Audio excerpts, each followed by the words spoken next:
बिस्मिल्लाहिर्रहमानिर्रहीम। अस्सलाम वालेकुम। कैसे हैं आप? सब ठीक हैं? उम्मीद करता हूँ कि आप सब खैरियत से होंगे। आज हम कैनोला की जो हमने फसल काश्त की थी और एक शॉर्ट वीडियो में आपको बताया भी था, उसकी क्रशिंग करने जा रहे हैं। ये फसल चूँकि 3 से 4 माह की होती है और इसके मुझे बड़े ज़्यादा फ़ायदे बताए गए कि आप इसको काश्त करें, इसके बड़े फ़ायदे हैं, ये फ़ायदा है, वो फ़ायदा है।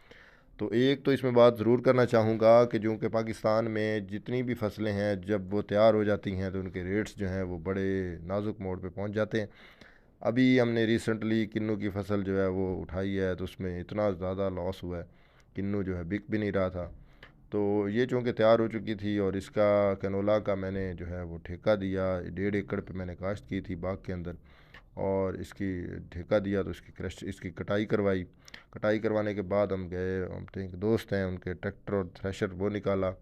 और मैंने कहा जी इसकी तभी क्रैशिंग हो जाएगी, क्योंकि इतनी ज़्यादा जो है वो फसल हो 1.5 एकड़ पे तो वैसे तो होती ही नहीं है, उसकी कुटाई से तो वो बीज निकलेगा नहीं।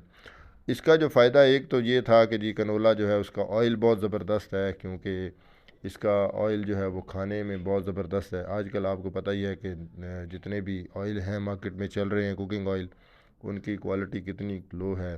तो इसके लिए ये काश्त की गई थी। और इसका ये भी बताऊंगा कि इसकी हमारे जो 1.5 एकड़ में से ये कितनी पैदावार हुई।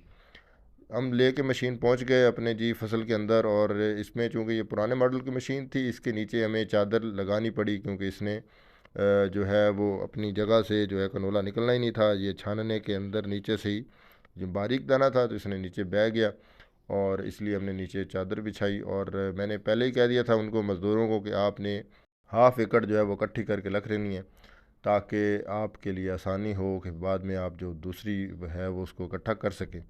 लेकिन वो मज़दूर जो है वो वहाँ पे पहुँच ही नहीं रहे थे। मशीन जो है उसकी बड़ी ज़्यादा, आपको पता ही है, स्पीड होती है मशीनरी की। तो मैंने अपने कज़न्स को भी कॉल की और ख़ुद भी इसमें लग गया, और हम इसको इकट्ठा करने लग पड़े। तो जब हमने इकट्ठा कर लिया और उधर मशीन चली हुई थी, तो ये इतना ज़्यादा टाइम भी कोई नहीं लगा, घंटा 2 घंटों के अंदर ही ये इसकी जो है वो पूरे 1.5 एकड़ की ये जो है उसने क्रशिंग मशीन ने कर दी। असल में इसकी ज़्यादा मुझे जल्दी इसलिए थी क्योंकि आगे बारिशों का मौसम आ रहा था, और बारिशों की महकमा मौसमियात ने बताया हुआ भी था। तो उसके लिए मैंने कहा जी आप, हम जो इसको टाइमली जो है वो क्रश कर लेते हैं। अब ये देख रहे हैं कि आप, ये छानना जो है वो नीचे ही इसको फेंक रहा है, तो हमने नीचे चादर बिछाई हुई है, इसलिए वो हमें इतना ज़्यादा इशू नहीं है। लेकिन हमें भराई करने हुए जो हमने जो तोड़े हैं, जो गट्टू हैं, उनके अंदर भराई करते हुए में तो सब प्रॉब्लम होता है, वो हम उस वक्त मशीन को रोक लेते हैं और उसकी भराई जो है वो कर लेते हैं।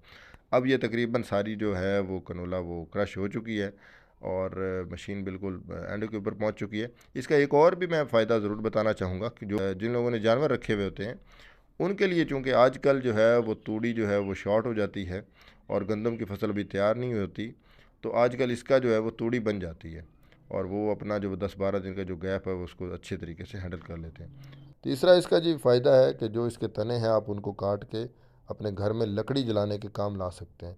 तो इसके बड़े फ़ायदे हैं, आप इसमें तेल भी इस्तेमाल कर सकते हैं इसका। उसके अलावा इसके तूड़ी जो है वो बन जाती है जानवरों के लिए, और अपने घर की लकड़ी भी बन जाती है। अगर आपके पास बाग है, खाली पड़ा हुआ होता है, या आपके पास वैसा कोई रकबा है जिसमें पानी इसको कम मिकदार में चाहिए होता है, एक पानी से ये तैयार हो जाता है, तो आप इसको लाजमी काश्त करें। हमारी जो पैदावार है वो 1.5 एकड़ में से 13 गट्टू जो हमने भरे हैं, उनका वज़न नहीं किया कि कितनी वो उसका वज़न कितना है।